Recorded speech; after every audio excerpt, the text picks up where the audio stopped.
Hey, welcome, all my right thinkers. Thanks for tuning in to check out your boy, P Funk. Thinking right out here in the lab. What I do that do for you.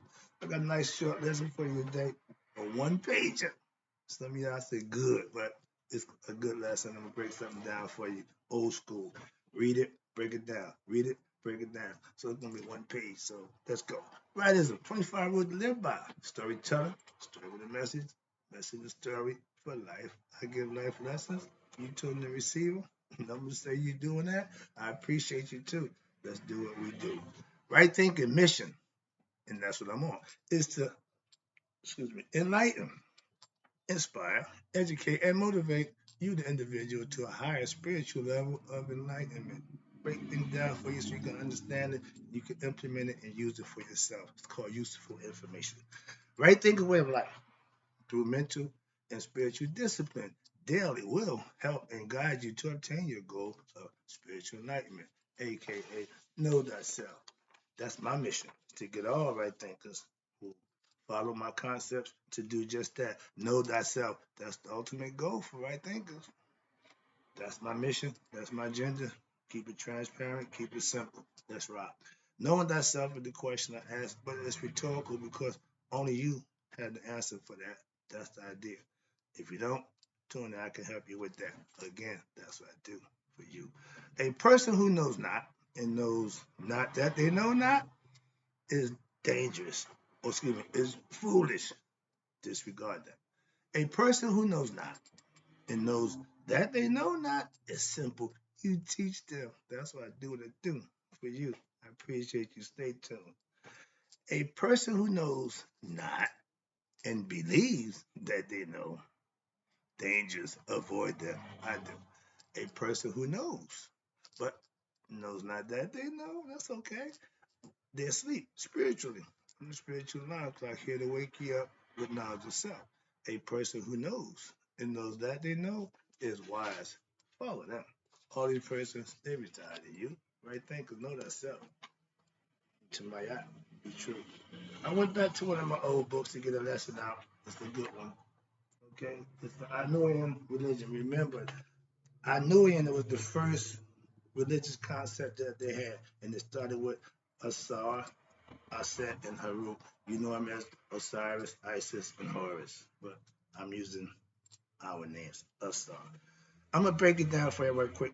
Right thinkers, let's talk about breaking down the mystical symbolism of the story of Asar, Aset, and Heru.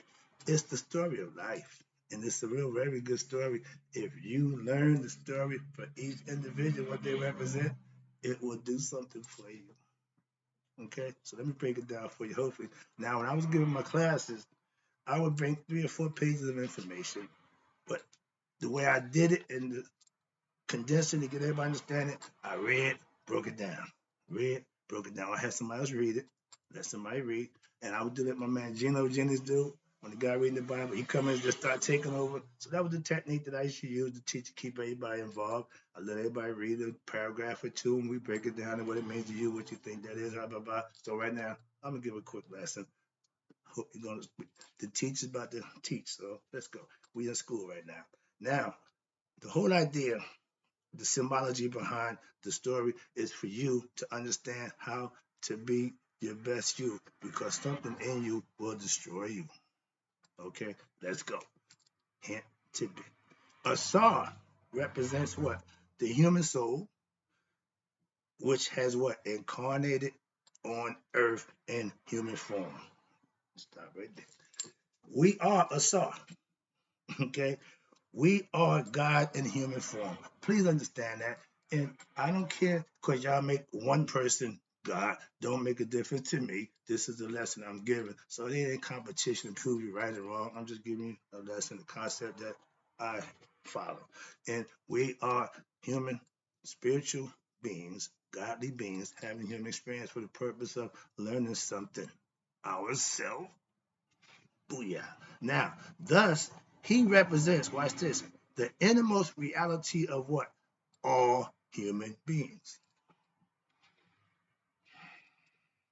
That means all human beings is Asar. It represents all innermost reality. That means we all have the same innermost reality, God as the base and essential essence of who we are.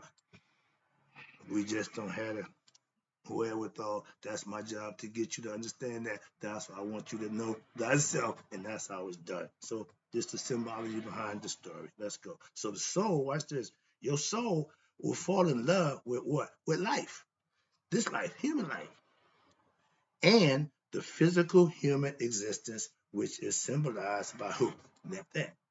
She represents mortality. So I keep telling you, Asar is spirit. Nephet is nature, mortality, meaning it has experiential date, expiration date, excuse me. So it's life and it will die. It's born, anything born will die. We born into human flesh, its flesh is going to die. Hope you follow along. I'm trying to make it real simple. I'm trying to make it hard. I'm trying to simplify it so you can comprehend it.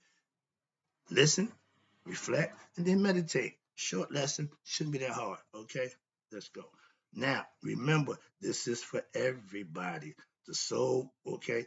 Nephthys represent natural nature. Nephthat, watch this, represent physical pleasure. Lower level. Come on. Yeah, down here. Nephthys is pleasure. And everybody goes through that. Don't fall in love with it. Why? When the soul forgets what is true nature, it becomes overpowered by what? Lower nature. Hello. Who is that? Damn, the ego. Here we go. As symbolized by who? Set.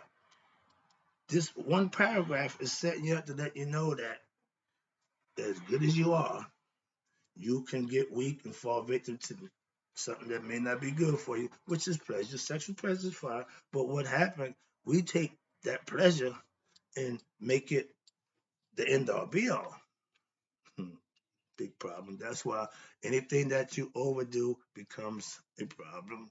Moderation, that's why balance is done. If the order would go up and down, in and out, over, they just say a woman can't be in charge. Maya is in charge of the order of the universe. She ain't gonna worry about no menstrual cycle or that nonsense. She might push the button because she moody. Nope, nope, nope. She's consistent. That's what I like about it. And if you recognize that feather that's in her head, don't move. That means she ain't changing. That's the concept. Okay? Remember, everything is symbolic. When you know how to read symbology and understand it, you'll get more understanding. Why? That's all the hidden lessons, esoteric messages that you can get the real meaning of things and understand it a whole lot better. Therefore, Asar's brother, which is who? Set, symbolizes what? Egoism and all the negative qualities which a human being can develop when what? They are ignorant of who? Their higher essence, aka their godlike self. Hence, know thyself. Egyptians knew a whole lot of stuff. They knew a whole lot of stuff. But with all that stuff, they left you that one phrase, man, know thyself. And if you do that, by studying, understanding. It tells you have to study. So you got to put some time in to find things out, understand things. Like I said, listen, reflect, and meditate. Give it some thought. Well, I can care what no. Give the information that you receive. We in the age of Aquarius, information age. Ain't no more spooky. Ain't no more no. Information is prevalent for everybody. Okay, you check me. I don't care. But what? I'm not making nothing up, and I sure don't be lying. Sorry about that, but that's the whole concept. The idea is to teach people what they need to know. What they do with it is up to them, but I'm going to teach you. That's why I put the lessons out. Some you like, some you don't. That's fine, but I like them all. Let's go. I'm like Paul. Now, the story, watch this, symbolically, again, relates to how the unbridled negative emotions and desires of a human being, aka ego self, essentially does what? Hacks to pieces the soul and attempts to what? Stop any chance for it to what?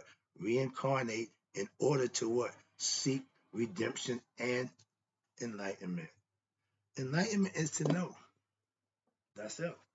I'm giving you God knowledge so you can know God for yourself, and that's how you will know thyself. The story goes with Asar and Set, the ego wanted to be the boss, which is that's what they know. So in order to be the boss, you gotta get rid of the man. Didn't make a difference if it's his brother. Ego don't care about rules, don't care about tradition, nothing do care about but itself. That's why people who live that is selfish. I used to be. I understand that concept, and they obviously knew about it a long time ago. So the ego ain't new. So don't think, well, he just nope. It's been around a long time. You got a whole identity for you, laying it out. So Set, watch this. Set also represents what? Trickery. Who that? The other guy of the world. That which seems to be what? A promise of what? Pleasure. The ego self, all it wants is more pleasure. More. No matter how much you get, it's going to want more. So you can't satisfy your ego. Imagine that. Doing something that's never going to be satisfied. Just like doing somebody a favor, helping somebody out, and they don't appreciate it. Same thing, ungrateful. He's never going to be satisfied. So he is going to always be right here, the lowest level. That's why you got to raise your consciousness to get out of that pleasure zone. Blow your waist. I keep telling my young men, raise your rate, get better. It ain't about physical. In the 20s, yeah, but that's in there too. But again, back to the concept of symbolically, the understanding yourself. These are things that's going on. Your ego is, remember, Set is dependence, Heru and Set. He's in you. The body carries both options. Remember, you got to be the decision maker. But watch this. And if you opt for pleasures, you opting for Set. But in watch this. But is in reality everything's always a promise of pleasure with the ego self. But watch this. But is in reality a snare. Watch this. Which what? Enslaves who? Your soul to the myriad forms of misery, suffering of the human existence. Meaning, you catching hell for doing all the dumb stuff, not knowing what you're doing, haphazardly, willy-nilly, just going through life and everything. It's about that.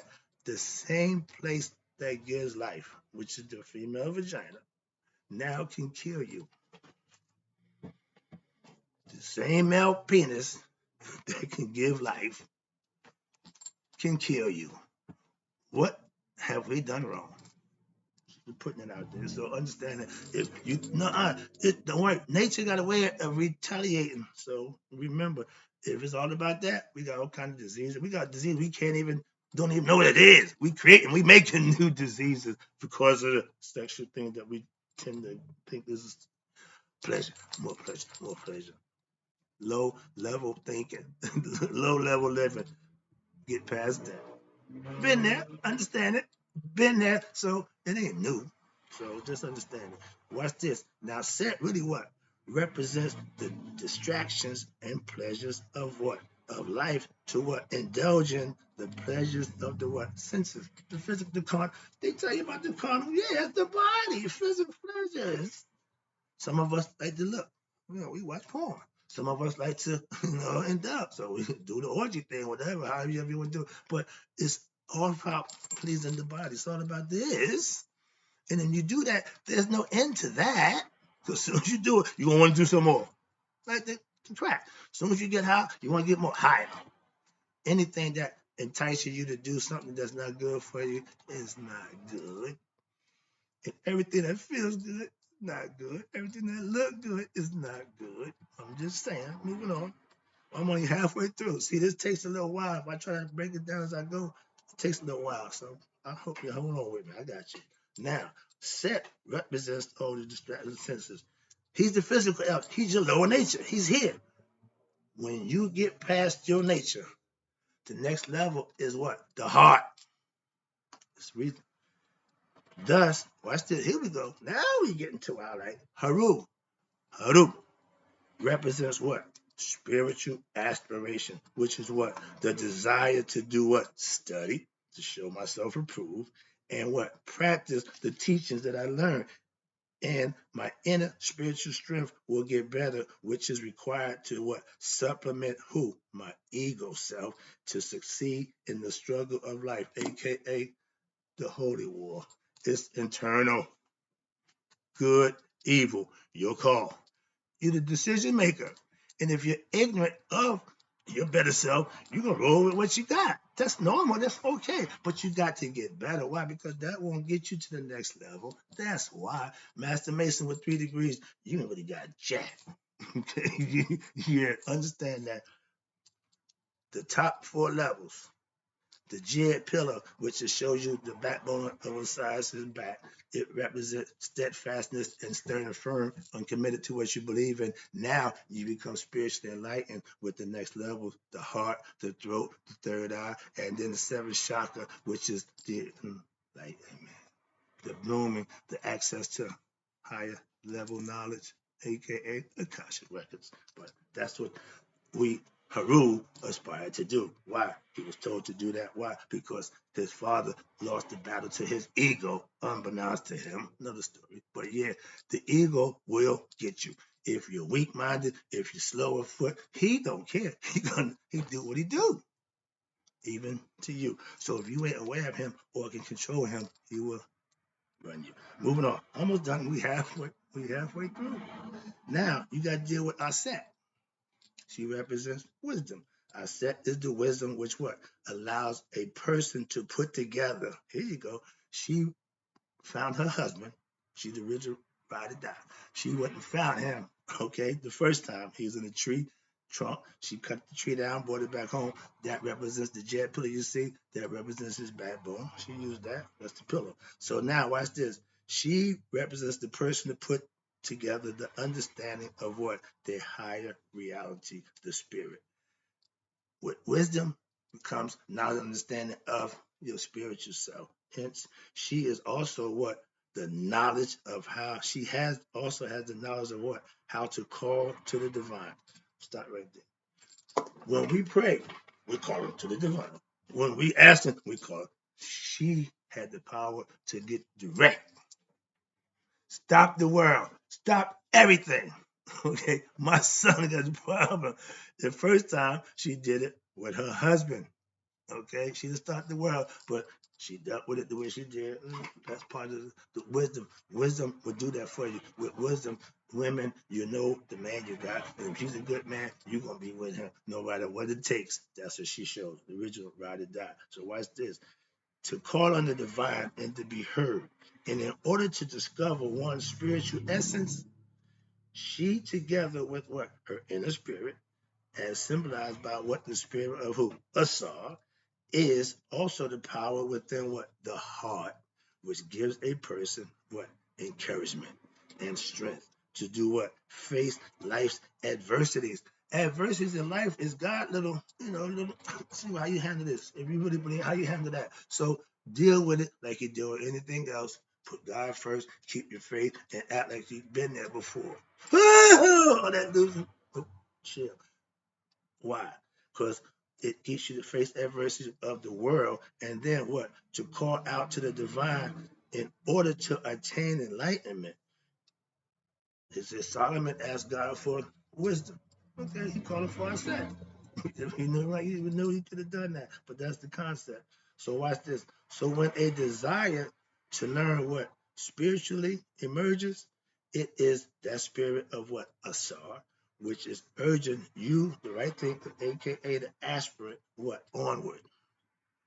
Avenge me. Avenge me. Don't let the ego win. Don't let the ego win. In every scenario, the dead father, grandfather came back and gave you advice on what to do against your foe. Luke, don't give in to the dark side. Sound familiar? Luke, use the force. The force go both ways. That's what they showed you. Darth Vader was a bad man until, everything has a consequence. So if it's bad, you might enjoy it. It might be fun, but it's gonna have its expiration date. Life is good sometimes, but guess what? It's gonna expire too. So it don't make a difference. So then, watch this. Then that moment towards spirituality, that movement towards spirituality is what right thinkers is nurtured by what? The goddess as who? A mother who brings forth what? New life and nourishment. It is to health and growth by protecting it from what? the elements, and from all what negative influences, bad people. We all got family members that ain't good, so you got to keep your kids away from them kind of people. First of all, negative influences mean bad people, family members included. If they're bad, they're bad. Set don't care, okay? Take advantage of any and everything. So bad people will do bad things to good people. So keep all negative influence and watch until it is what strong enough to stand on its own. When fellas, our princess, our little girls, is we love them, yeah, but we need to teach them how to protect themselves when that perverted person come by and do things that scares them or let them know that no, I got protection. If you do something to me, I'm telling my daddy. We are the frontline protectors. My mommy. Why? You need to let the kid know that when somebody do something to you, come and tell. When you have that, that'll stop the perverts. Why? They can't do what they usually do, sneak around and scare the kid and do what they want to do, all that nonsense. But we as parents need to understand that. I taught my daughters anytime, anybody tell me. So that's the best I can do. And then show you how to be aware, teach you how to do all the things you need to do. Don't put yourself in that position. So that's part of parenting. We need to educate our young girls when they're little so they can go out to be young, respectable young ladies who can protect themselves from the perverts. Because they're out there. You can't stop the pervert. You just prevent them from dealing with yours. But you do the next one, no, it ain't mommy mine. That's what I'm saying. So understand that that's the part of parenting. And watch this. When they're able to stand on their own, that's parenting. You raise your kid to be able to do just that, stand on their own. Now you got Ampu, which represents, that's Anubis, you know him. He represents what? Development of what? Your intellectual discernment. Okay, discrimination. Development of your intellectual discrimination. That means he has the ability to what? Understand and know truth from untruth. I learned that on the streets years ago. And watch this. And you also know reality from unreality. There's a crocodile god called Sebek. Now, Sebek represents what? The power of your lower nature, the physical body. When it is supplemented and placed at what? The service of the higher self, you can't lose. Why? With the power between Set and Sebek on your side, you ain't losing. Okay, those are warriors, but they just fight for anything, good or bad. When you can get them, control them, let them fight for you, that's motivation, inspiration, and it gets you where you need to be within yourself, not outside yourself. Everything you need is inside you. It's up to you to recognize it. And the symbology behind the story is to get you to know thyself, all your powers, all your weaknesses, strengthen the weaknesses, and continue with your powers. That's a lesson. Hope you enjoyed it. I'm out.